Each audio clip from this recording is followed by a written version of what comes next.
Bonjour, mon nom est Alain Mia, je suis pasteur. Bienvenue à notre émission Influence. Aujourd'hui, nous allons parler sur les bases du leadership. C'est une série d'enseignements que nous allons donner pendant un certain temps.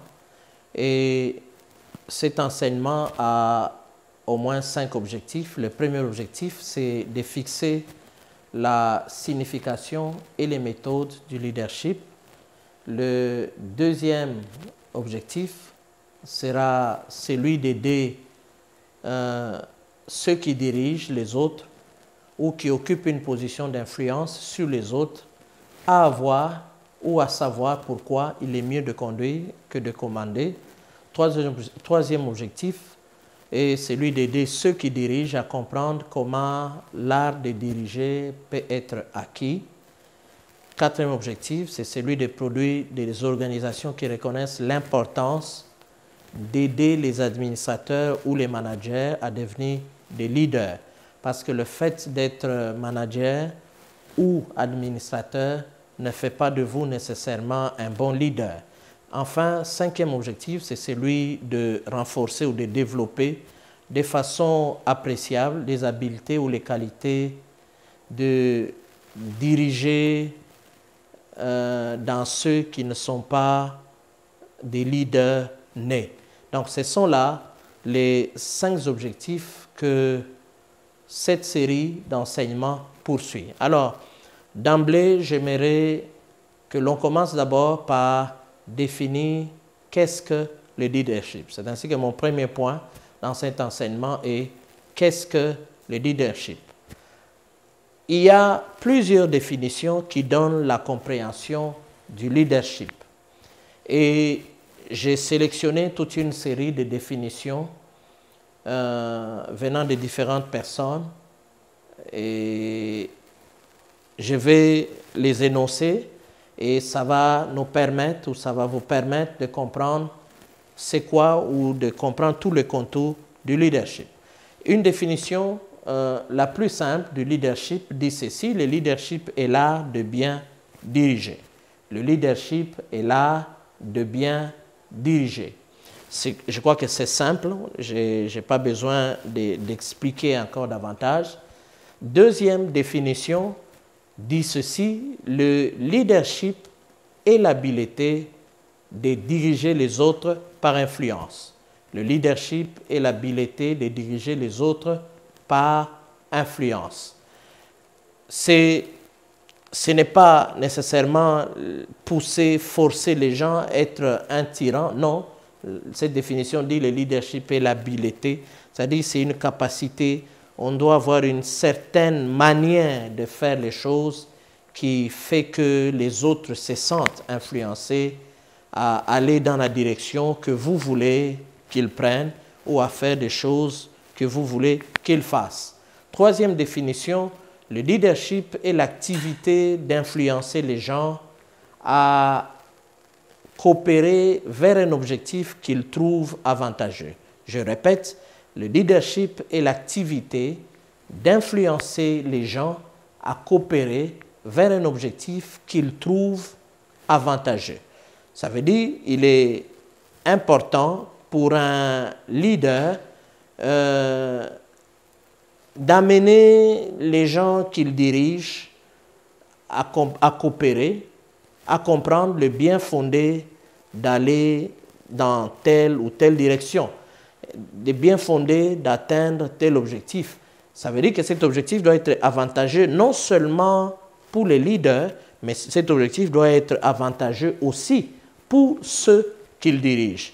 Souvent, il y a des rébellions, des réticences lorsque les gens se rendent compte que l'objectif vers lequel vous leur demandez d'aller, de courir, de se mobiliser, en fait, c'est un objectif qui ne fait que propulser le leader lui-même.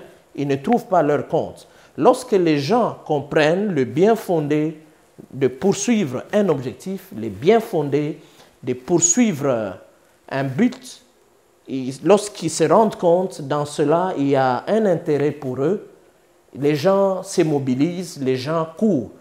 Et il est très important que le leader comprenne cela. Et le leadership consiste effectivement en cela.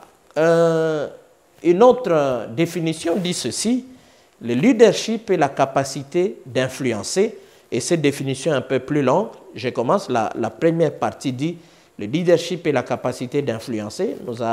Toutes les autres définitions qui précèdent disent cela. Mais cette définition continue en disant d'inspirer. Donc, le leadership ne consiste pas seulement à influencer, mais il consiste aussi à inspirer. Troisièmement, de rallier. Quatrièmement, de diriger. Cinquièmement, d'encourager. Et sixième point, cette définition dit de motiver.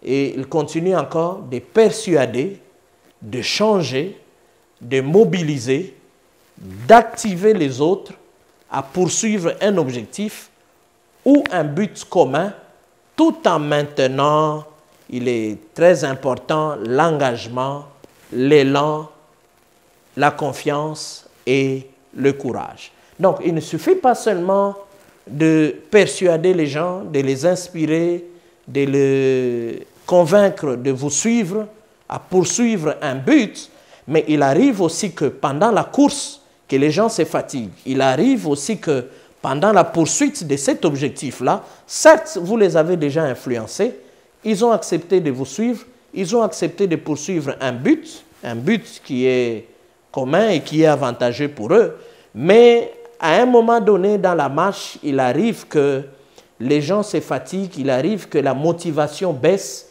il arrive que les gens perdent leur énergie intérieure qui leur permettait de poursuivre cet objectif. Et l'une des tâches aussi du leadership, c'est maintenir l'élan, de maintenir la confiance, de maintenir le courage.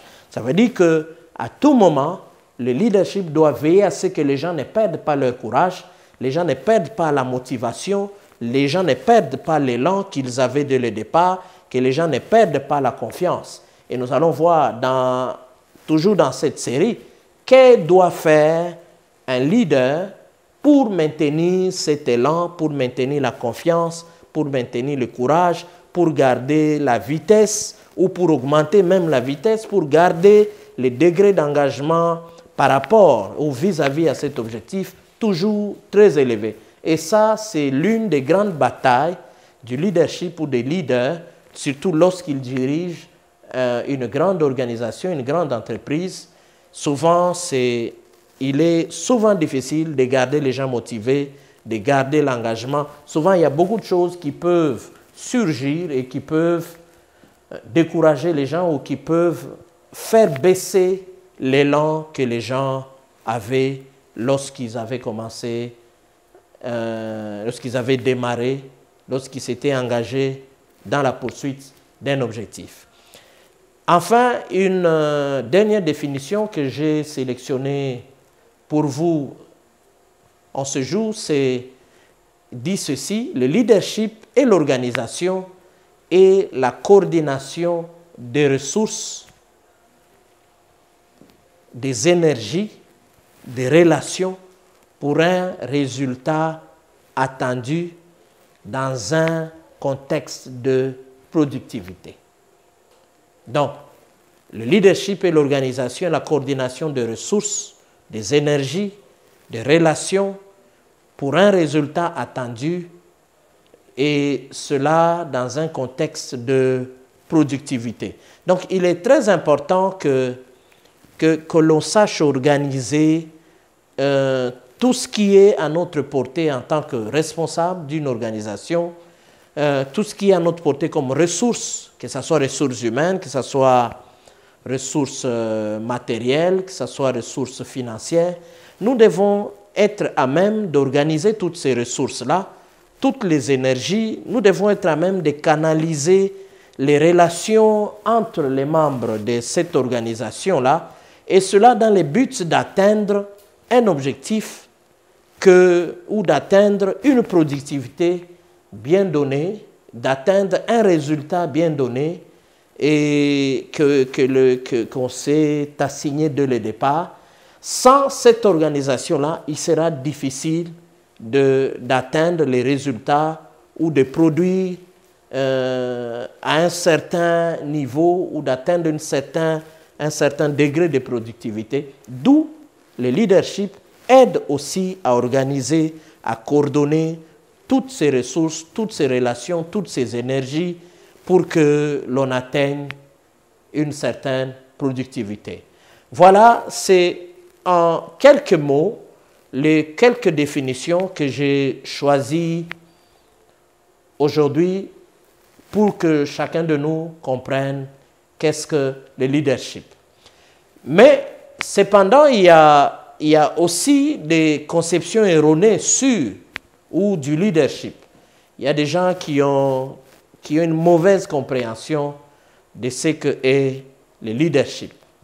Il y a les gens qui ont longtemps considéré le leadership ou le leader comme un homme qui est mis à part, qui a été doté de certaines qualités exceptionnelles qui lui permettent de faire certaines choses. Les gens ont pensé qu'il n'y a que de telles personnes qui ont la capacité d'exercer un leadership ou d'opérer à un niveau de leadership. Cette considération a fait que le leadership soit compris comme un produit d'une dotation naturelle et une histoire qui a trait plus à des traits de personnalité.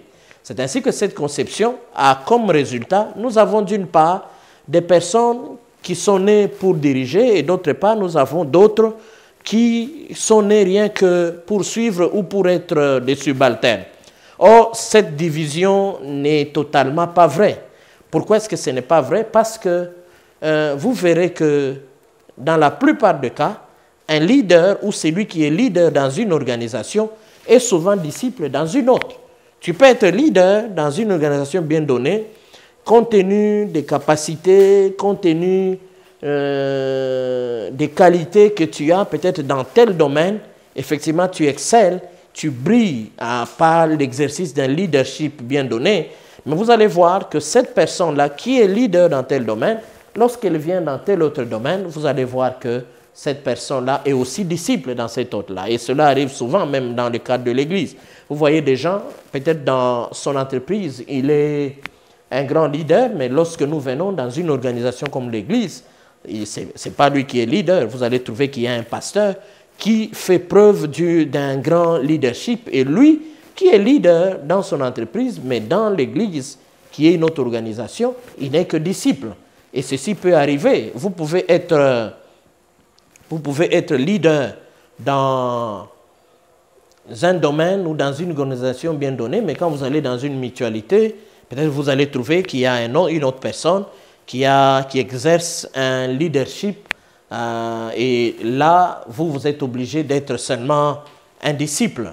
Donc, c'est pour ça que nous disons que cette assertion qui classe, ou cette tendance, cette division qui classe d'un côté les gens qui sont nés pour être des leaders et d'un autre côté des gens qui sont nés pour suivre ou pour être des subalternes, n'est pas totalement vrai parce que on est disciple ou on est leader dans un domaine bien donné et on est disciple dans un autre domaine. Merci beaucoup. Nous arrêtons là aujourd'hui notre série d'enseignements. Nous allons continuer prochainement à partir de ce point-ci. Merci encore une fois et au revoir.